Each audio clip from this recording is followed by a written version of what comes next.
What is up, everybody, and welcome to this week's edition of podcast named Deferred. I am your host, Tony. My co-host, Craig, is actually going to be out this week. He is dealing with some technical issues, as I'm sure most of you are down in the Bay region with the huge Xfinity outage. So we send him our love. Love that guy. He's a great dude. But the show must go on. And so the two individuals that are set to be joining our show on a regular basis, they're going to be pretty consistent contributors with us. They are here with us this week and are going to be helping us out. The first person I'm going to bring in, she's going to be, I call her my producer. She is going to help us out in the world of college baseball and softball and what's going on with the women's pro softball and baseball leagues that are currently forming. She's going to be keeping us up to date on those topics as the opportunity allows. She's also with me on the Sports Report podcast, which you can catch Monday nights on this channel. This is Erika, everybody. Hi, how are you guys? What's up, Erika? Thank you for joining us. Glad that you are with us. I know you've been hanging out with me this weekend. It was good to hang out and watch me have to run karaoke for a weekend. It was fun. I said, yeah, and watching those yankees. Yeah, man, we've got to talk about the Yankees tonight. I got to say nice things about the Yankees, and that causes me physical pain. I don't approve of this. It's not allowed. And because of the fact that we ended DEI, we had to bring on another white guy for this last slot. He's going to be taking us through some of the top plays of the week as his segment evolves in the future. And he is also, unfortunately, a Yankees fan, but we try to not hold it against him too much. Welcome, John. Thank you very much. Apologies to the viewers. I had technical difficulties. I couldn't put my highlight reel together this week, but I'll have it ready to go next week. So we'll be in full swing. But we have to make this show quick. I've been added to the White Sox rotation. Apparently, I'm starting tomorrow. I'm the only person on earth that can wear that uniform and not need Tommy John surgery. You got to be careful because that might be where the need for Tommy John comes from. Like that, it's kind of like the Venom suit. Like it just becomes like a symbiote and it just destroys your that ligament back there. The more I look at this team, the more I'm just convinced it's a tax shelter for Jerry Reinsdorf. Of course it is. There's nothing going for it. They can't even afford a tarp for the field. That I saw that too. That's like, how do you not? And like I said, we were talking about last week. A better commissioner would have intervened by now because there should be a standard for the product. I mean, not only that, you got a charter member of the American League. They're in a major television market. I mean, they're good and bad. They're part of a lot of history in Major League Baseball, and this is where baseball differs from football because Pete Rozelle, if this was going on in Pete Rozelle's NFL, he'd pull Jerry Reinsdorf aside and be like, "What are you doing? What are you fix it?" But I mean, baseball kind of sold its soul to the devil when they got rid of actual commissioners and started electing owners to be commissioners, and then they were able to do whatever they wanted to do, and now it's the mess. It's the mess that they created now. Yeah. And now so. No, you're 100%. You sound like the Colorado Rockies, dude. It's so hard. Oh man, we're gonna talk about him today too. That was, my God, one of the most asinine things you can say in sports. Just to have that excuse as an owner. Seriously. You may as well sell the team now, dude. Just sell the team now. You're never gonna live that down. It's almost reminds me. What was it the Reds? What was that the Reds owner last year, the year before? Said they're gonna come anyway. Why does it matter? Yeah. Which is, speaking of the Reds, this is what I don't understand. If we can talk for a moment about the owners, how come when Marge Schott was going off the rails, they were like, "Marge, sell the team," but Jerry Reinsdorf is driving his team into the ground and no one's doing anything about it? I mean, I understand that it was different circumstances, and she was saying some not nice things about some groups of people that there's children watching. We can't say on this show, Right. but say she was doing things detrimental to the team the same way he is. I don't understand why they drove her out. And there could be the Marge Schott is not one of the guys, and the guy and the ones that are considered one of the guys are always going to get more freedom, or it could be, there's a lot of different things that people could say, and I wish I knew what the answer was. There are a few owners in this league that I don't understand how you can be allowed to continue to have a franchise. Like, I mean, Steinbrenner got suspended twice, and he was a good owner. Right.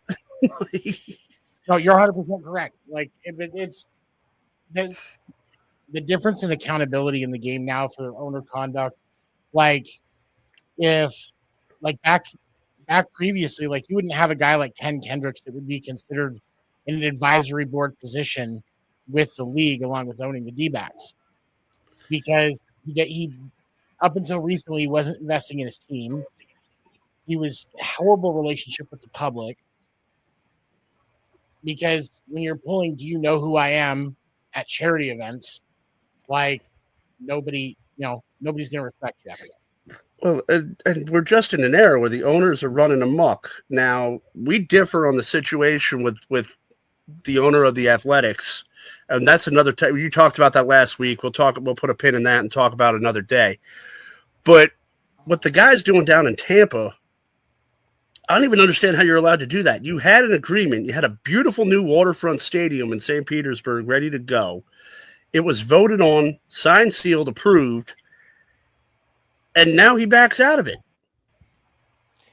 I think a lot of it has to do with. I do not understand. That makes no sense to me at all.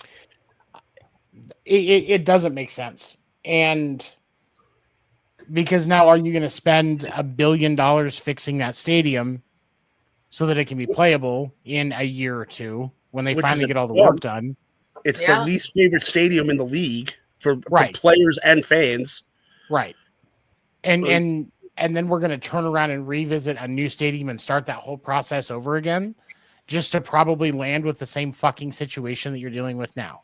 And if he thinks he's going to find, I mean, Montreal is a great market if you could get the funding, but if he thinks he's going to save money moving to Montreal, I don't think he understands the Canadian economy.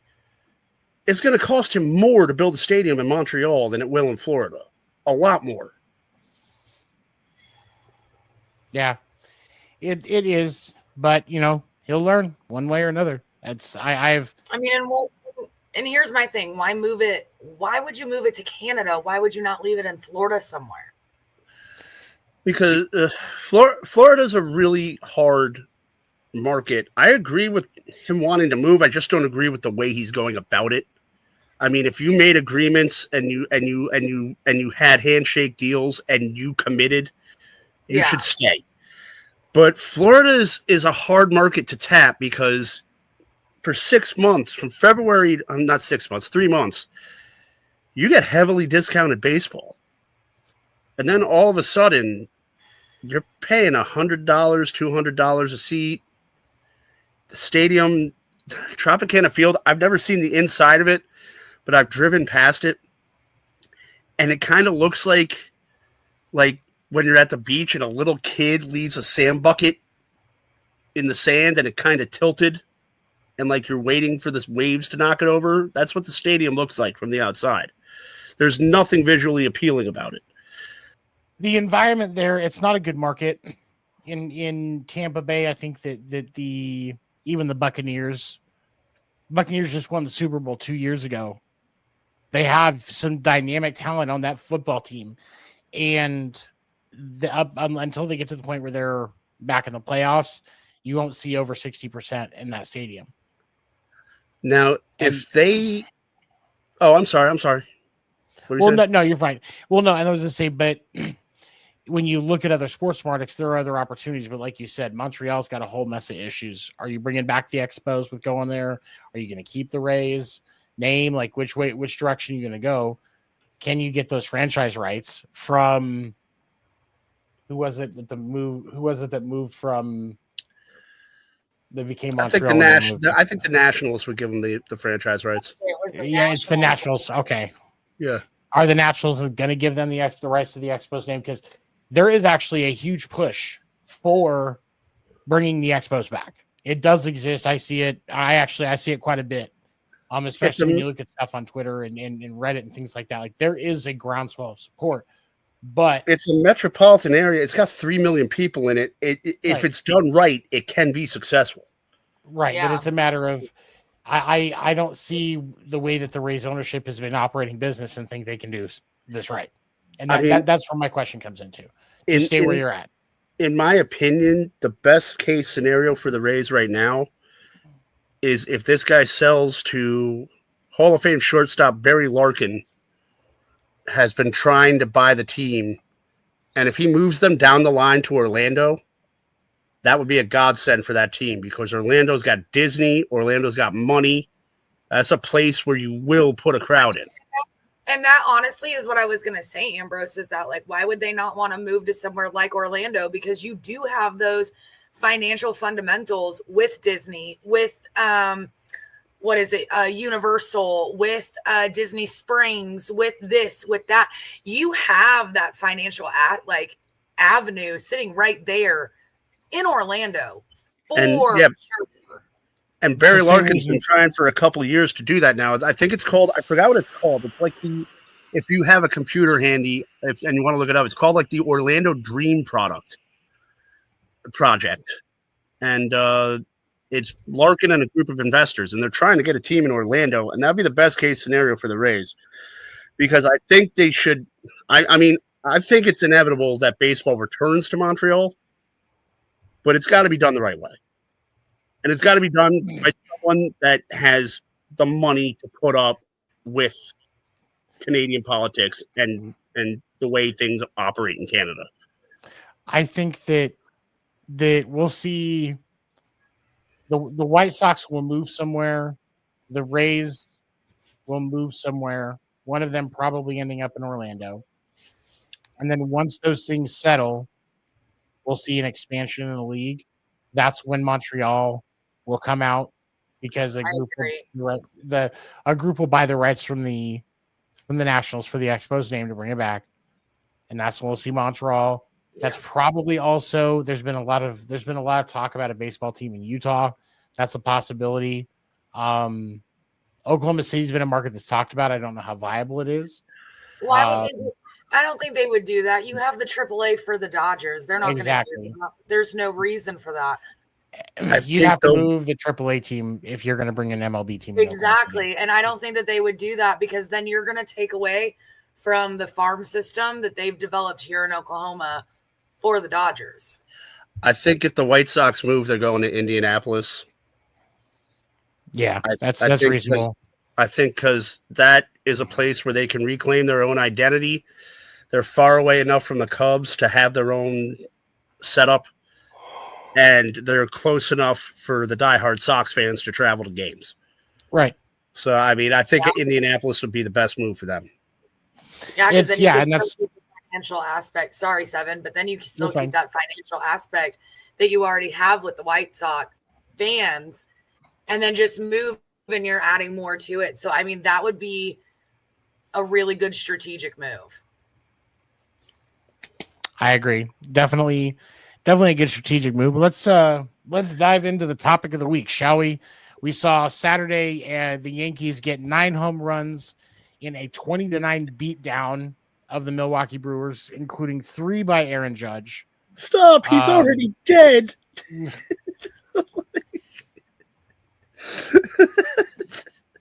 And it's just so much conversation about that game.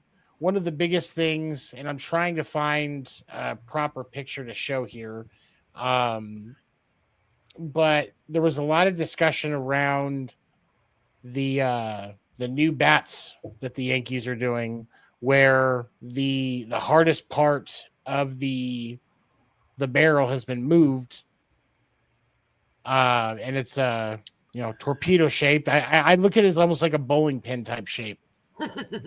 That's the way that I see it. Like definitely a bowling pin type shape. Or it looked like something that like belongs in a weird British sport. Like, I don't know, just something like offbeat. It just does not look like a baseball bat. It does not. Like, it looks weird. And so obviously the first question that you have to look at is, are they within the spec of what the league allows? And everything I've seen with these bats is that the league is not pushing back. Teams have voiced concern with the new bats. However, the league hasn't said anything, so the league must know what's going on, must be okay with it. What have you, Yankees fan, what have you seen? Are you? Yeah, I mean, I saw something.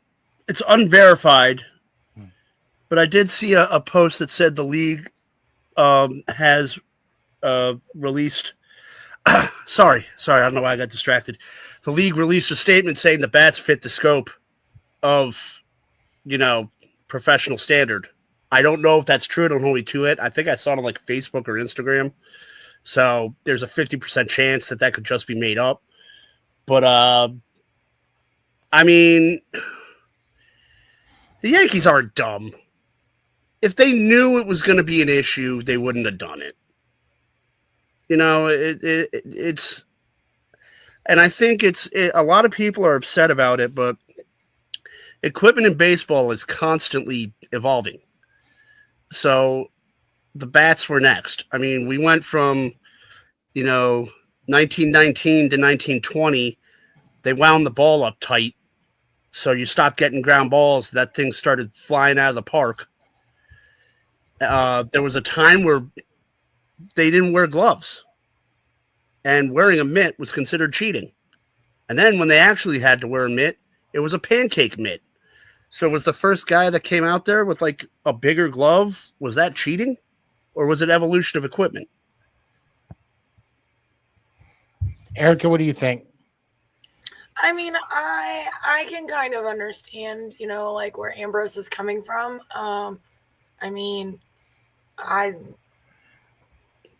Here's my thing. So are we going to start seeing all the teams do this?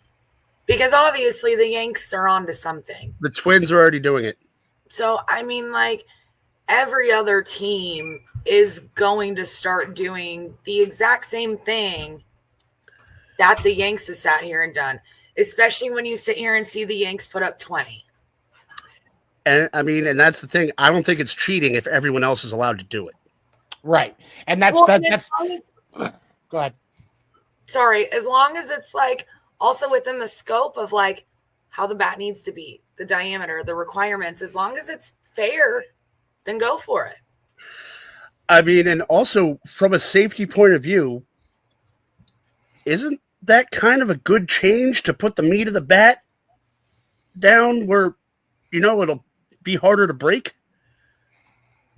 I reasonably, I think so. And honestly, like with the innovation, as long as it's within the rules, I mean, first off, that's going to be my thing. Second, if this is going to generate this much of a change in result, where we're getting the meat of the bat is more commonly hitting, like the hardest part of the bat is more commonly hitting where they're making contact with the ball. Why not? They want offense. That's been like with all of the changes that the league has made, their focus has been on wanting to see a more offense and improvement in what the offensive part of the game. This moves that tenfold to me. That being said, you got to take the good with the bad on this because you're getting more power out of it, but you're losing hitter accuracy. It's gonna be a lot harder to pull the ball with a bat like that. You got that tapered top. You can't do a poke to right or left field. So the guys that aren't power hitters are probably going to have a harder time with this bat. Well, and they may. Well, I mean, if there's not for some reason a rule where a team has to use one specific bat or the other, like the old design versus the new design, as long as there's not like a rule as far as that is concerned, I don't see where the issue is going to be with that part of it. Because if Bellinger needs the old school shape bat, but Judge needs the new school shape bat, then give Bellinger the old school one and give Judge the one that can work for him. I think the rules with bats are fairly loose. I think the rules for bats are fairly loose as long as they fit the scope and the league regulations, because guys have been modifying bats for years. They shave down the handles. They modify them within reason. I'm not saying like they're that corking, but like right. They've been modifying their grip to get a better handle on it. This was evolutionarily, this was the next step. To me, if you can find a way to do it like that, where it's going to, it's going to put you in a position where you're going to make better contact as far as that's concerned, then why not? I mean, that's what the kids want anyway. Chicks dig the long ball, all of that. Like there's lots of reason, and this just forces pitchers to not miss. Like you can't, and that's the hard thing, because like with pitchers right now, the margin for error is so small. And I feel for my buddies that pitch, because like, you know, I was a catcher. I understand that. I'm on the other side of it, but well, every time there's a rule change, the pitcher gets the short end of the stick. And it's kind of not fair. So, I mean, ever since 1920, when they got rid of the dead ball and put the live ball in, you know, I think if they're going to allow these bats to come in and the bats are going to be a fixture, raise the mound up again. Give the pitcher something. They did. They just gave him a pitch clock. The fuck are you talking about? Give the pitcher something. Raise the mound up to give them a little bit more of an advantage, because these guys are going to be killed out there. Oh, I guess I can't say that. There's not the parental advisory. They did give the pitchers. They gave them the pitch clock. Yeah, but that's not an advantage, really. It's not. You ask me my opinion, it's thrown all these pitchers into Tommy John surgery this last season. That's just my personal opinion. I mean, I just think they should go back to the pre-1967 mound height and give the pitcher a little bit of an edge. Because what was the height difference that they dropped it down? Let me look it up. I think they dropped it down like 6 inches. They lowered it 5 inches. It was 15 inches above the baseline, and they lowered it to 10 inches. Okay. So, I mean, yeah, why not? I mean, here's the question. So, with looking at doing that, so let's say we bring it back up 5 inches, but now something else that we have that's coming down the pipe that we already know for sure is coming down to the pipe, it's probably going to change as of next season or the year after. And that is the robot umps coming in, and that robot strike zone is different than what a normal ump would call because of the where it's measuring from. So is that height on the mound going to be a disadvantage or an advantage when you are also seeing the strike zone get smaller? Is that settled? Are they going to actually bring the robot umps in? It's not official, but at this point, so one of the things that they saw, and I think that this is going to be one of the deciding factors as to why they do it, is they released some numbers, and batters were right 55% of the time when they challenged a pitch. Those are the official numbers, like 50. It was 54 and some change, but basically it was enough that you can round up to 55%. And that by itself is going to be what they use to justify the robot strike zone. And so you're going to have, because that strike zone, like there's plenty of videos you can find on YouTube and Facebook and TikTok and all of that show kind of the difference in size on a player for what the strike zone is, the way the umps call it now, what they're supposed to call it now, versus what the robot strike zone is going to see, which is a much more tightened in zone. So having a smaller space to pitch to, do you need that higher thing, or is that height no longer an advantage at that point? That's my question. I don't know. I now you brought up robots, and I can't stand this talk. Like, why can't we just get rid of the extrapolations and let these guys play? Why does everything have to be airtight? Well, just let the guys play ball. I would say this as somebody who has lived his life with everybody criticizing him being human. The humanity of the game is what they are trying to crush out, little by little, second by second. That's what people try to crush out, is the humanity of the game. They don't want humanity; they just want the game. But what they don't realize is the humanity. Exactly, that's what makes the game the game. So they'll bounce back and forth, but ultimately, it's because people want to find a way to have the least amount of humanity possible and still have the game enjoyable. And I don't get it.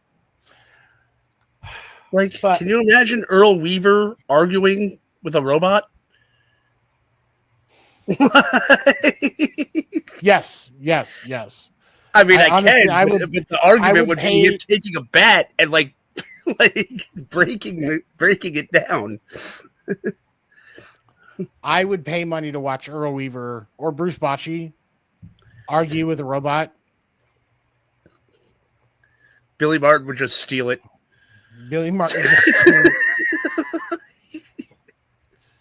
Just walk out, take the battery out of the umpire. What are you going to do now? Make a strike call now.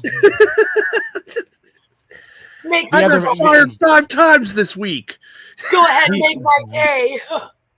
The other baseball umpires are walking towards him, but they're scared because they don't want to get unplugged either. CB Buckner glitches out. It's like, dude, you're not even a robot. Oh, goodness. Okay. All right. So back on topic here. We got the Yankees decidedly beating the Brewers 20-9 yesterday.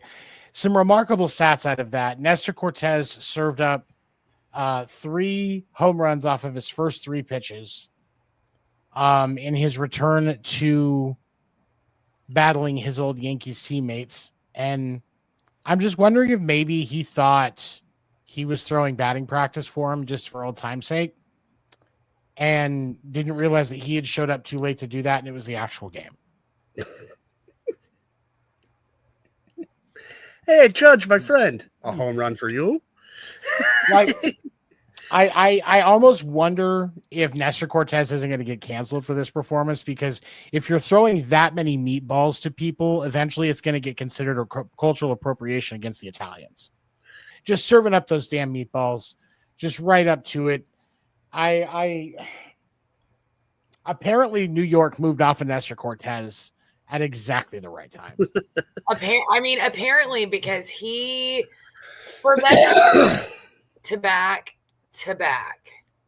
there was like, and he gave up a grand total of what, like 5? Sorry, Erika. No, 5. I gotta get the numbers. I'm sorry. He only pitched for 2 innings on Saturday. 6 hits, 8 runs, 8 RBIs, 5 walks, 2 strikeouts, 5 home runs. Yeah, we had 6 hits and the 5 homers. Yeah. That is.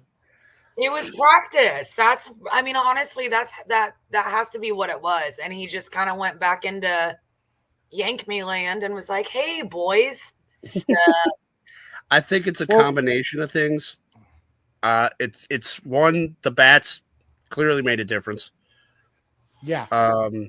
For sure. I think, not taking anything away from the Dodgers, but the Yankees did underperform in that World Series, and I think they wanted to come back roaring this year. I think they're pissed. I'm not saying they would have beaten the Dodgers. We'll never know. But they should have put up a better performance, and they know that. And they didn't. And I think this year it's going to be a statement year for them. Whether it pays off or not, it's 162 games in the season, but they're coming out vicious every game now. They are the biggest issue last year was fielding for the Yankees. And obviously Rizzo was a liability. And then we've got Rizzo was a liability. Ben Weiss wasn't quite ready to be your everyday starter at first. Still really isn't. But you picked up Paul Goldschmidt, who's a Gold Glove first baseman. That's one of the most important positions to have filled. And then you look over at third base. Oh, okay. Now we're going to be running with Pablo Reyes. Okay. That's a solid improvement. Volpe looks like more like he should as a shortstop now than he did before. Austin Wells is Chisholm back at second. Chisholm is back at second where he belongs. You got Bellinger in left, Judge in right. Like there is everybody talks about the Dodgers lineup and have asked this question already this year. Is this is this Dodgers lineup the greatest lineup that's ever assembled? And I got flack because I was in a comment section of one of these discussions and I said, no, they haven't earned shit yet.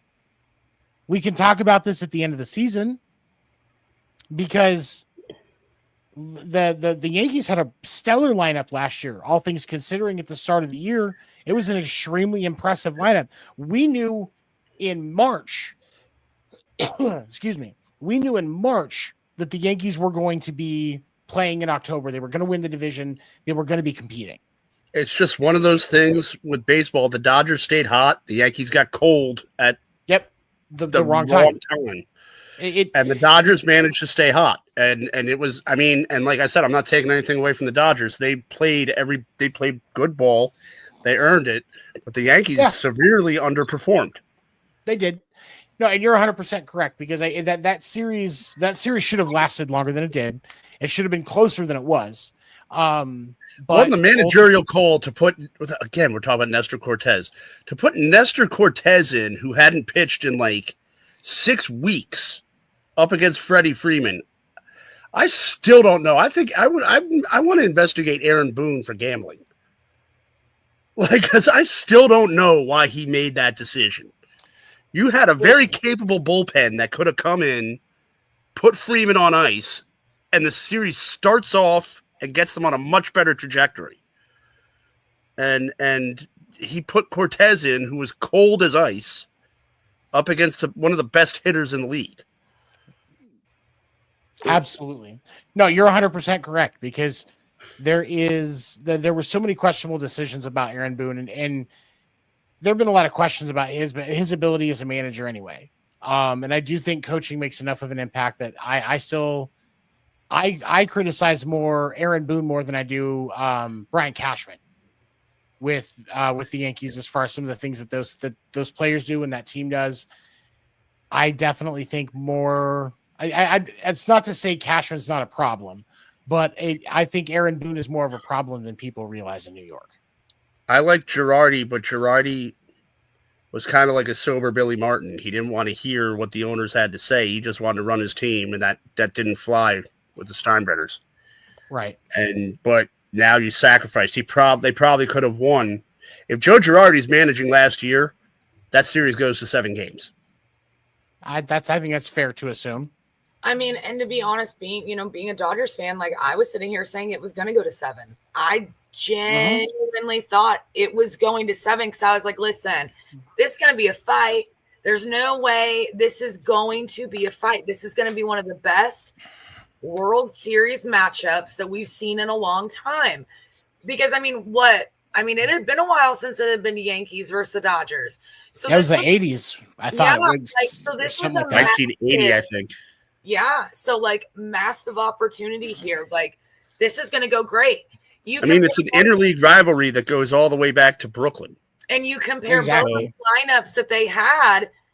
That was a set series. No, just personal opinion. No denying that should have gone 7. It should have gone 7. It should not. Whatever happened to the Yankees in that 5th inning, they just collapsed nowhere, and it made no sense whatsoever. It was so traumatic. It drove some of the players into deviant lifestyles. Juan Soto joined the Mets. It was hard on the guy. Sometimes when you crash, you burn as well, man. But he's burning under $765 million, so I think he's gonna be all right. Man, I can't catch a fly ball. Could I at least get $500 million?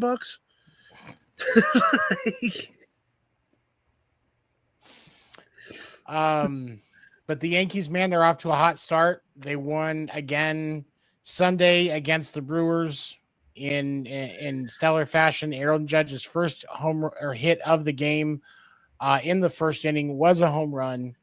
He's got a lot to prove this year too. He does, and I think I got to look at the game today, but I'm pretty sure he hit 2 again today because I think they said something about having 5 through the first 4 games or 3 games or whatever. Yeah, he was like something crazy, like 6 inches away from hitting 4. It was an off the wall double in the opener. He almost had 4 home runs. Yeah, that part I know for a fact it was. Okay, so he did only have in Sunday's game, he did only have 1 home run. But to start off the season through the first 4 games, Aaron Judge has 3 home runs. He's hitting 500, 9 RBIs. His OPS is currently 2.1. Aaron Judge is starting off the way that you would expect, especially with the fact that he is now back in right field. He doesn't have to cover center anymore. Aaron Judge should be raking this year. Absolutely raking because he doesn't have to cover so much space. But we're only looking at one side of the coin here. Because we're expecting Judge to do well. I think we're expecting the Yankees to do well. But the Brewers have been like one puzzle piece away from being a contender for the last like 3 or 4 seasons. And they looked like a complete joke over this weekend. So have they taken a step back, or is this just opening day jitters? I think it's a little column A, a little column B. What do you think, Erika? I mean, I definitely could say that it's both of them. I mean, for sure, they could have taken a step back. We're really not going to know until, we're more in the flow of the season. I mean, we just started. We just opened up 3 days ago. So, I mean, I think we might need to just give a little bit of time before we start questioning if they have taken a step back. Because, I mean, here's also a perspective I have for the Yankees. I mean, and tell me if I'm wrong here, Ambrose. What if there was issues in the clubhouse with Soto and that's why he's gone? Because now look at what the Yankees are doing. I mean, I think there was issues behind the scenes because the way Verdugo was running his mouth, I think he was. I think he bought a bad. I think he bought a bad vibe to the locker room. Soto was upset. Verdugo was a bad vibe for sure. Soto was upset because they offered him $700 million, but wouldn't give him a luxury suite for his family. It's like they don't do that for anybody though. They didn't do that for Derek Jeter. And you're making $700 million. Buy one. You can literally buy it. And that's the thing for me. Like with the luxury suite on Soto, I am less likely, thinking as a player, I'm less likely to balk on that when it's the fact that nobody gets it paid for. And I get that it's not cheap to have a luxury suite at Fenway year round. But at the same time, you're making enough money to buy the Devil Rays. You can afford a luxury box. Yeah. I 100% agree. Like, I don't think there's any reason to balk at that. And as much as I want to talk shit about the Yankees because I'm a Red Sox fan, one of the things that I learned when we used to have Stephen Weaver on here is that there is a lot to be gained in the Yankees culture by buying it. And I don't think Soto ever bought in. I think Verdugo tried to buy in, but I don't think that he was really... I think he was really prepared for it. I think Soto is definitely more of a self-centered. It's about me. It's for the best of me. I don't feel like it's a team effort in his like thought process. And I could be wrong. I don't know, but just from how I it, especially with the whole I want a luxury suite. Nobody gets that. Come on now. Like the self-centeredness is like very there. I'd agree with that because I go to a lot of Nationals games down here, and he was a big fish in a small pond in Washington, and he knew he was a big fish in a small pond, and I think it was kind of a culture shock when he went to New York, and it was like, there ain't no names on the back of our jerseys here. Not only that, you're also going onto a roster with Giancarlo Stanton, Judge. You've got names sitting there. You're not the only big fish. There's others. And it takes a little bit of humility to recognize that. Like Alex Rodriguez, as much as people hate him, he did recognize it when he signed on.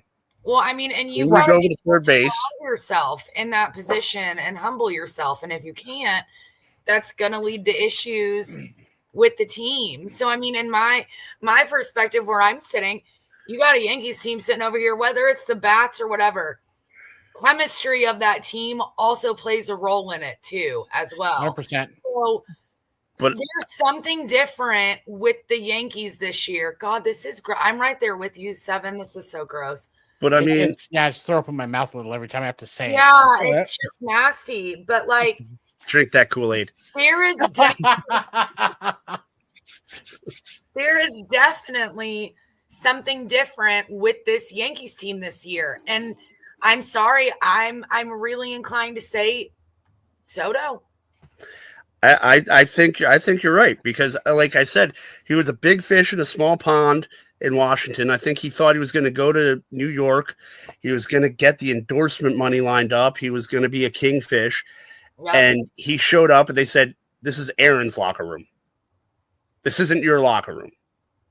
Aaron Judge is our captain. You have to earn it."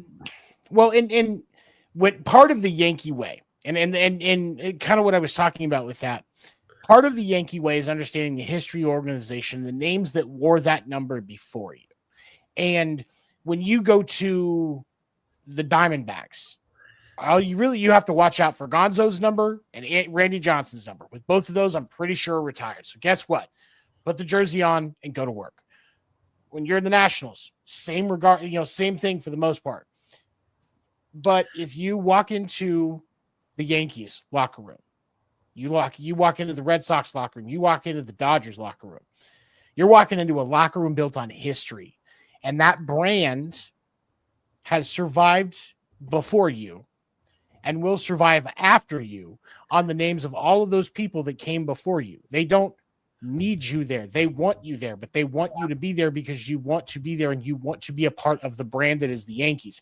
It's like the Cowboys, but the Yankees actually win some games sometimes. Yeah. That's kind of like how the Raiders used to be. Exactly. No, you're 100%. Yeah. You have to be committed to the brand itself. It's not about the Yankee way, the Red Sox way, the Dodger way. It is not about the name on the back of that jersey. It is about the name that's on the front of it because that's what's paying everybody's bills. That's what sustains the economy of an entire fucking city is the name that's on the front of that jersey. Yep. Excuse my language. So you've got I'm the only one who hasn't cursed yet. Yeah. You've got to proud of you, Ambrose. You're doing good, buddy. You've got to stick it. You've got to be focused on the brand. And Soto wants to be the brand. There was an interview. I saw this on opening day. There was an interview that Soto did with Jeff Passan of ESPN. And Jeff Passan outright asked him, who do you think the best player in Major League Baseball is right now? And he, without even hesitating, Soto said he believed it was him. No, he's not. No. There is a stack of players that I would put ahead of Juan Soto. Agreed. He got overpaid by the Mets. He would have gotten overpaid by the Yankees. He would have gotten overpaid by Boston while we were still in him. And if these guys can attest to the fact that when that whole sweepstakes was going on, I was praying that Boston did not try to pull the trigger on Soto because I could see it. There's a lot of good baseball fans. Smart as you can see, it worked out for the Yankees not getting them because they spent that money on good players, not great players, but players that made the lineup up. But that's the thing is Bellinger and we'll just say the two biggest moves, Bellinger and Goldschmidt. We didn't even talk about the pitching changes or even the issues that the Yankees have had with pitching, especially losing Cole. When we look at the changes that they made, they were small in comparison. You have an aging first baseman and an aging left fielder. But that team is better now than it was last year without Garrett Cole in the lineup. You can't tell me with a straight face that you think you're better than Mike Trout, Shohei Ohtani, Bryce Harper, Aaron Judge. I don't think Soto's ever hit 300. Listen, I'm still mind blown that Soto somehow managed to get the amount of money that he got, especially after his performance in the World Series. Right. Not only that, you are not on the level of Shohei Ohtani. You don't deserve that. Shohei Ohtani is the only player in the MLB, in my opinion, that deserves to be paid that amount of money because of the ability that he brings to the game, that he's able to do. I think that there's a subtle difference with Shohei, because Shohei is to baseball what Taylor Swift is to music. And there are a lot of people that are going to push back on this, but hear me out. Shohei brings the brand its own economy. You know how hard it is to be a female musician that has the ability to go into a city and completely change the economy for the 2 weeks that she's there. It's really hard. That's how much money Taylor Swift fans spend on Taylor Swift's concerts were in a movie theater for like a weekend, and she beat most movies at the box office. Exactly. Shohei Ohtani, when Shohei Ohtani signed with the Dodgers, the Dodgers signed over $1 billion in endorsement deals with Japanese companies alone, just off of Shohei, not counting what else they've added with Yamamoto. Mizuno alone was probably like, take all of our products. and that's the thing, is like there's so much of an economic impact. Juan Soto is not going to have an economic impact on any team outside of, depending on results, maybe you see an uptick in merch sales. Well, what he's got to realize too is he left the Yankees, but he's still in the New York media market. And when he hits a slump, he's going to get ripped to the press.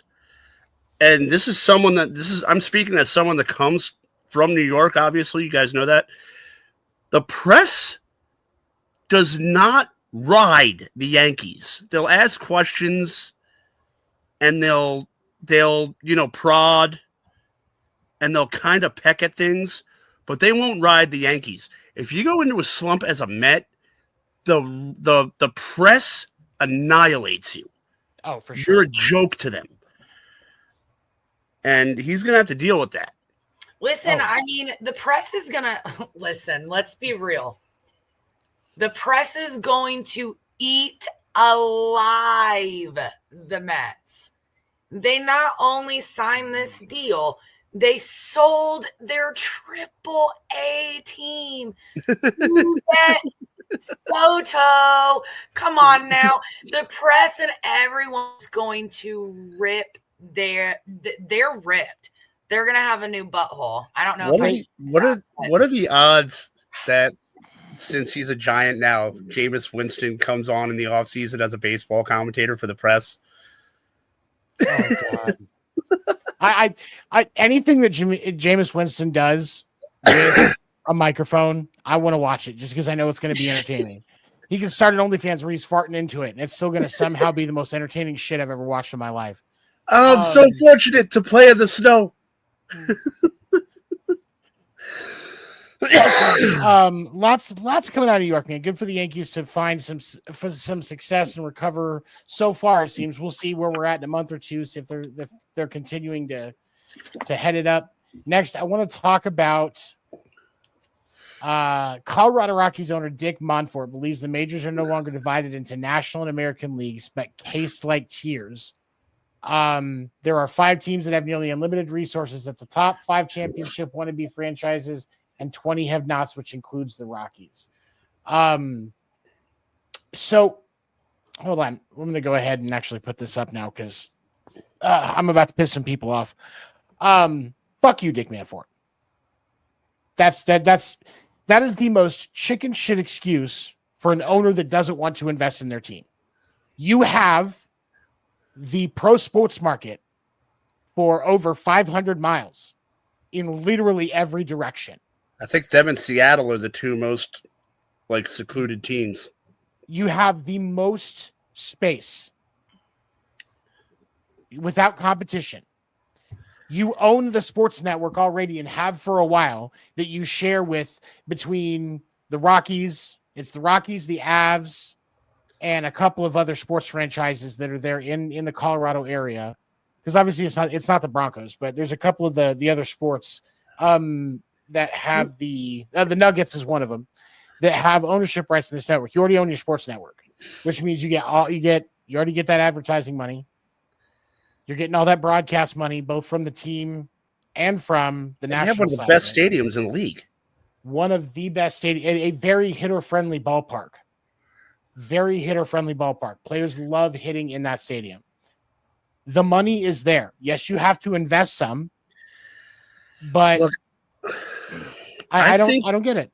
I think what he said was taken out of context. It was a rough day for him. He was, kept after school in kindergarten. Him and Mark Davis got into an argument. Mark Davis stole his crayons. Then Jerry Reinsdorf stole his juice box. He was just having a really, really bad day. Okay? And his mom made him egg salad, and he hates egg salad. So all around, it was just a bad day. And then he made a boom boom in his pants, and he didn't have a change of clothes. So they had to send him home on the bus. So, I think it's just taken out of context. The guy was a cranky guy. He didn't understand how the world works because he didn't have his little nappy nap. I think he'll wake up tomorrow and it'll be just fine. Erika, what do you think? I mean, you and I actually we discussed this because I think you had found that when I was there. And, to me, is he right to a point? Yes. But at the same time, you're not, because you can't be upset that the Dodgers capitalized on Shohei, which is capitalized on the Dodgers taking over internationally there. You can't be upset with our organization running a business. That's what we're doing here, right? We're running a business. So you can't be upset because they figured out how to do it in a really smart way. I also don't understand. You shouldn't be able to complain about how hard it is when your job is professional sports team owner. Yeah. Emphasis on the professional. Yeah, you're going up against 29 other guys who all want to win the same thing. It's not going to be easy. Yeah. If you want easy, buy the show 25 and set your sliders to easy. But professional, major league, major. What about that with I'm just going to buy this team and hopefully I'll win something. God, that guy probably spends thousands of dollars trying to win a stupid stuffed animal at a carnival. Oh, I'm trying to get the ball in the hole. Why is it so hard? Well, we're watching him try to run a business, and he's not figuring out how to run the business properly, and he's blaming everybody else. Instead of blaming everybody else, internally look at the problem. Okay, let's fix it now. It's not. You can't. But at what point is the problem you? You're either a good owner or you're a bad owner. You go to the NFL. The Mara family, not anymore. They used to be really good owners. They ran the Giants. The Bidwill family ran the Cardinals. Not very good owners. Nice people. Not so good at owning a football team. Bill Bidwill was never this is really hard. He was just kind of oh, man, I let Simeon Rice go. That was a really bad move. Right. So, there comes a point where you see some owners that don't want to take accountability for their actions because they are trying to run it like it's going to be profitable by hundreds of millions of dollars every year. And that's the only option. Guess what? Sometimes you got to spend money to make money. And here's the thing.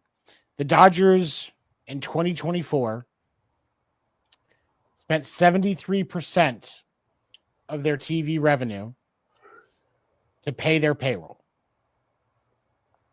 That's what it took to pay their payroll, 73%. I saw the numbers this morning. However, they still made in revenue last year, in profit, just off of the TV revenue, like almost $200 million. Just off of that.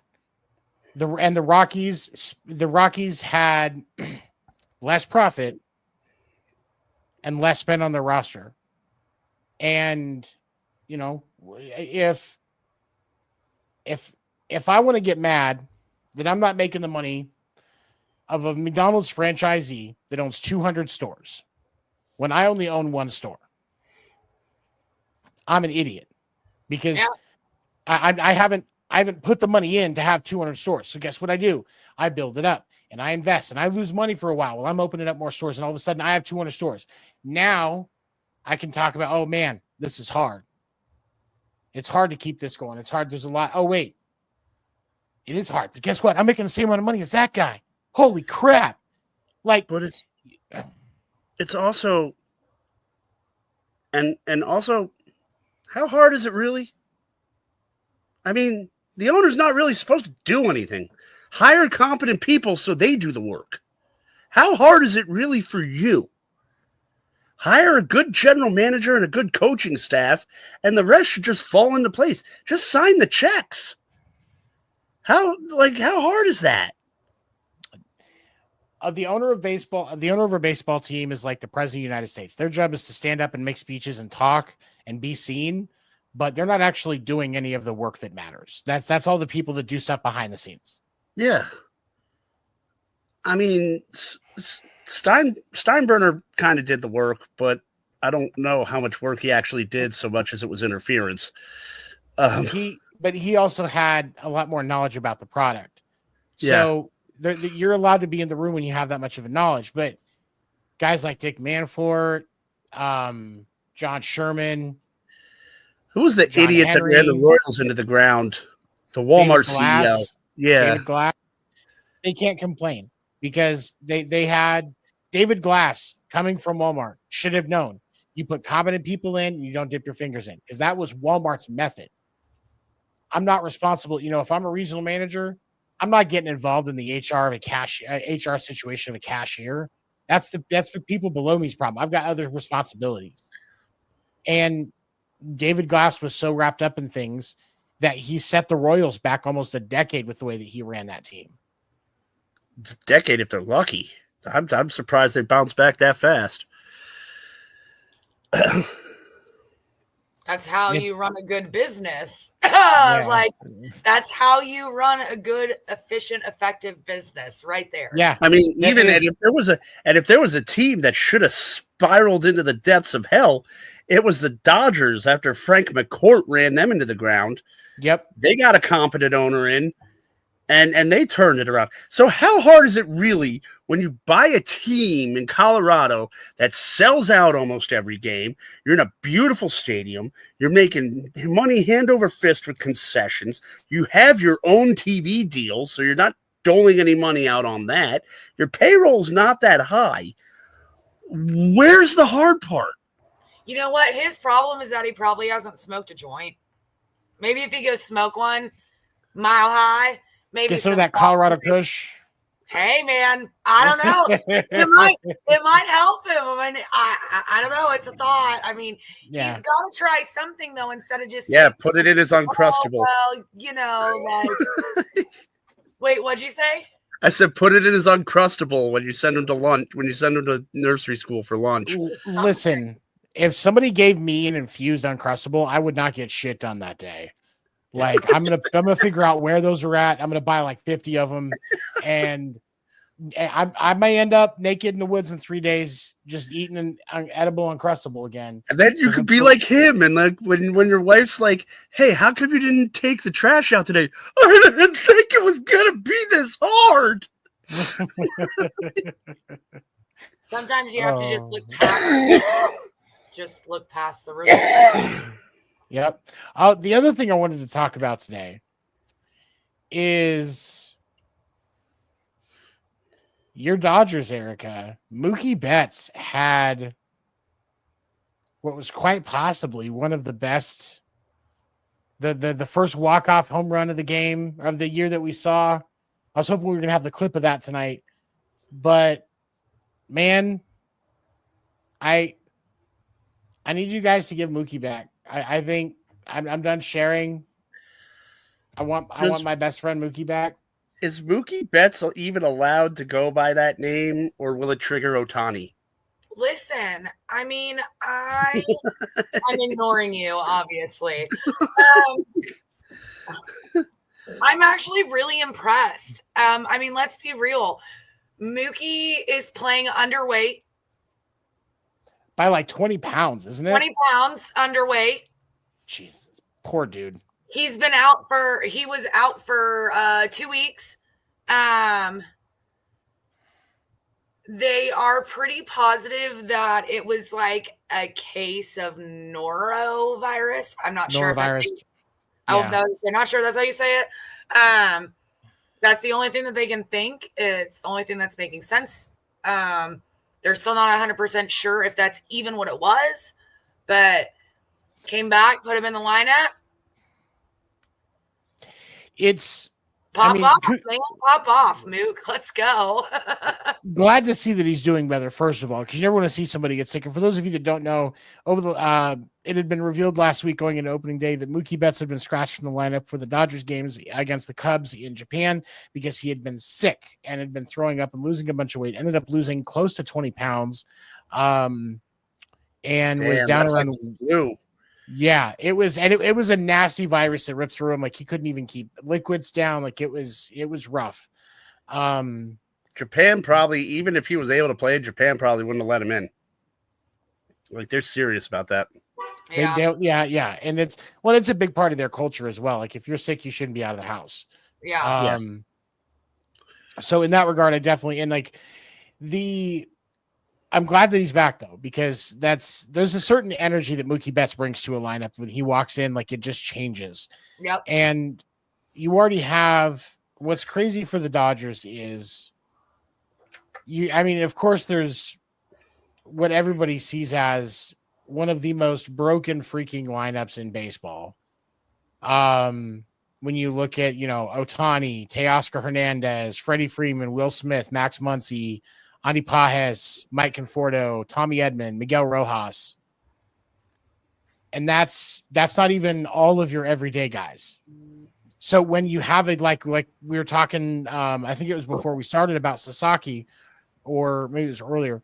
Sasaki had 1 2/3, gave up 3 hits, 2 runs, 2 earned runs, 4 walks, and 2 Ks in his first start against the Dodgers for the Sunday game.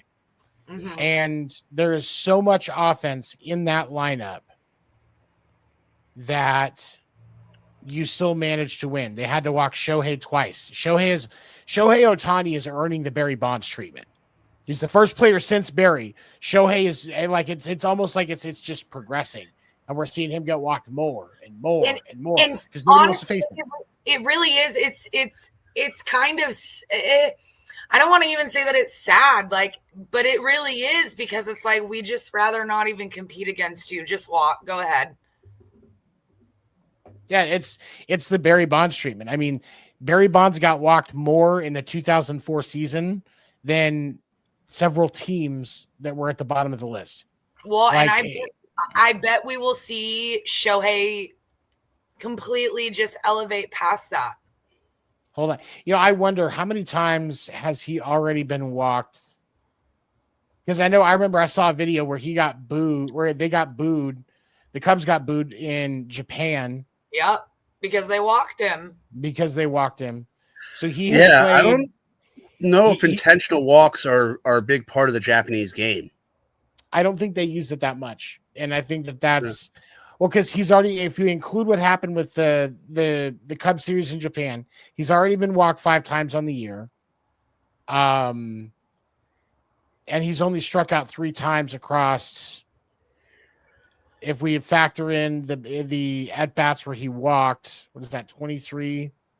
So that's a pretty low K ratio. He's already hit a double. He's already got 8 runs scored. Like, Shohei Ohtani is already starting on a nasty clip. Yep. The Barry Bonds treatment, if it's not happening now in a lot of teams, by the end of the season, it will be almost automatic. He's going to get 1 or 2 pitches a game, and that's it. Yeah. What if it was Angels in the outfield for Shohei Ohtani, but the Angel is Pete Rose? Just helping him hit. We got to hit the under, Shohei. Oh man, it's remarkable talent in LA right now. And as much as I hate to say it, you know, the Dodgers are earning the fact that they're going to get back to the ship. And what we may end up seeing, especially if the Yankees can actually perform the way that we've seen them start the season, we're going to see the Yankees back the same.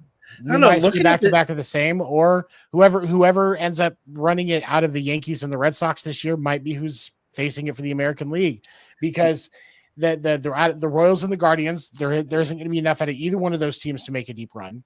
Yeah. And then when you look at out of the West, please call the Guardians by their proper and true name, not the Bridge Dwellers. The Indians. And then out of the West, the Astros and the Mariners are probably going to be pushing for it, but the Mariners have a pitching staff but no hitting, so probably see the Astros take that division again. The Athletics are dead. The Angels will stay alive until about 3/4 the way through the season, and then they'll end up on life support. Texas is an anomaly. White Sox. Texas is an anomaly. Texas can, but will they? We won't know until the end of the season.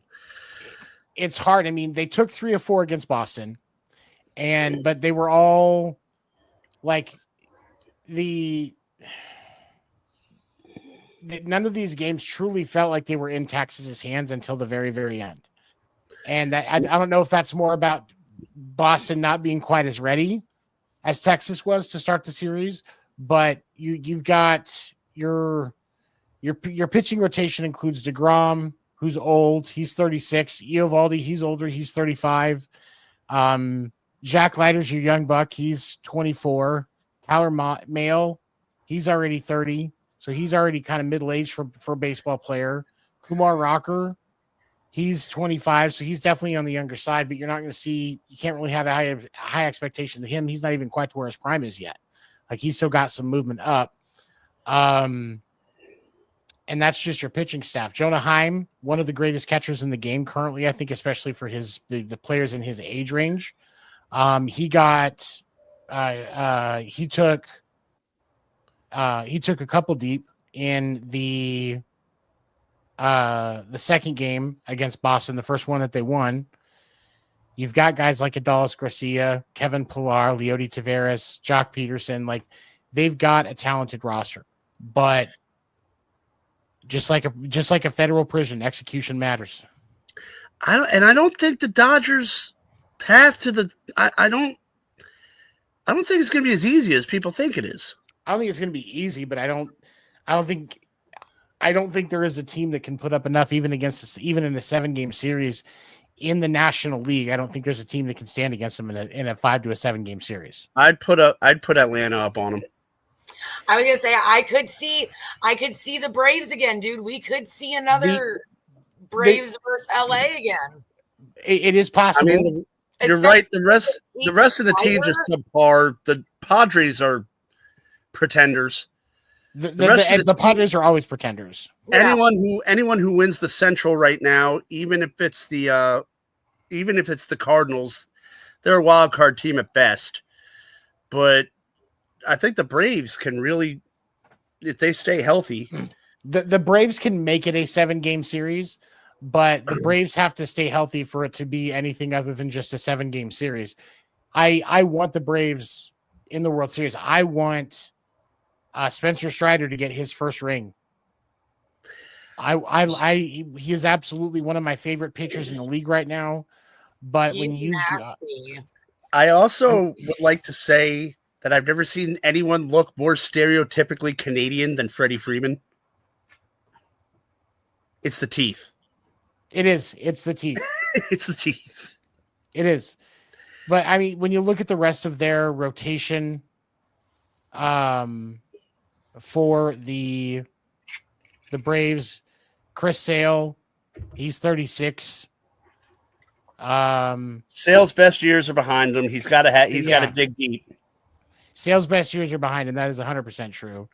Ronaldo Lopez, Spencer Swallenbach, AJ Smith-Scheuer, like these are your starters. Not a lot of results. You two unknowns at catcher, really. I mean, Chadwick Tromp he's been in the league for a minute, but he's 30 and he's not really that well known. So you can't really have a high expectation for him. I mean, you've got a great infield between Matt Olson, Ozzie Albies, Orlando Arcia, and Nick Allen kind of sharing duties at short, and then Austin Riley at third. Like in your outfield, Brian De La Cruz, Michael Harris, Jared Kelenic, Profar, Marcelo Zuna is your DH. Like there's offensively, you're doing really well if you're Atlanta, but they need some pitching support and they need Spencer Strider to lock in. And when he's ready, he needs to be firing on every single cylinder he can. But I mean, you're already looking like with Strider, and I'm surprised I haven't seen anybody talk about this. Strider was already put on. Strider's still on the IL. He has actually not come back yet. Really? Call in Trevor Bauer. He's got a rehab assignment that he's going to do. That he did yesterday. I haven't seen any reports on how it went yet, but they started him for the year on the 15-day IL, so he won't play in the first 2 weeks of the season. So we can't really know for sure what we're going to see out of Atlanta yet, but we know for sure they still need some help in the pitching department. Hey, and Ambrose, if Trevor Bauer comes back to the U.S., he's going to be in my bed. You won't find him in the MLB. I mean, he'll probably have to go to the White Sox because Jerry Reinsdorf won't pay him anything. You want to know something? I won't pay him anything either, and I won't go say that he falsely beat me. I willingly accept it. I did not think when Eastbound and Down debuted like 20 years ago that we'd actually see a real life version of Eastbound and Down. Like the dude's pitching in Mexico. He's flipping out. I broke that bird bat for you. Over under. White Sox win 50 games. That's a solid question. I would say they break 50, but I don't think they break 60. Because they've already hold on, let me see it, because they've already won a couple of games. Because they held their own. Let me look at this. So they won. The White Sox won their first game of the season against the Angels, and then they dropped the next two Saturday and Sunday. So they won Friday, lost Saturday and Sunday. So they're already. I mean, they're a 500 team. They're a 500 team. So I could see them. I think 50 to 60 is about their ceiling right now until they get better ownership. He's got to die soon, right? I don't know how many Horcruxes he has, so I don't know what it's going to take to finish him off. Honestly, it's hard to say. It's hard to say, unfortunately. Michael Jordan's holding at least 3 of them. Gotta be. All right. Well, lots going on around the MLB. You can check out our Facebook page. The a podcast named Deferred. I have revived that. I'm also, if you want to give me a follow over on TikTok, that's at FGD Tony. That's @ F as in Frank, G D as in dog, Tony, TONY. I'm posting daily MLB Morning Minute videos there, talking some baseball in the comments of those videos as well. Huge shout out to our friends over at Wire to Wire Sports for giving us the platform to be able to do what we do. Craig will be back with us next week. We have guests lined up coming soon, including a author and a former MLB umpire. So be on the lookout for more information about those. You can catch us on Monday nights on Wire to Wire Facebook page with the Sports Report. We will see you next time right here on Podcast Name Deferred. Have a good night, everybody. All right, night.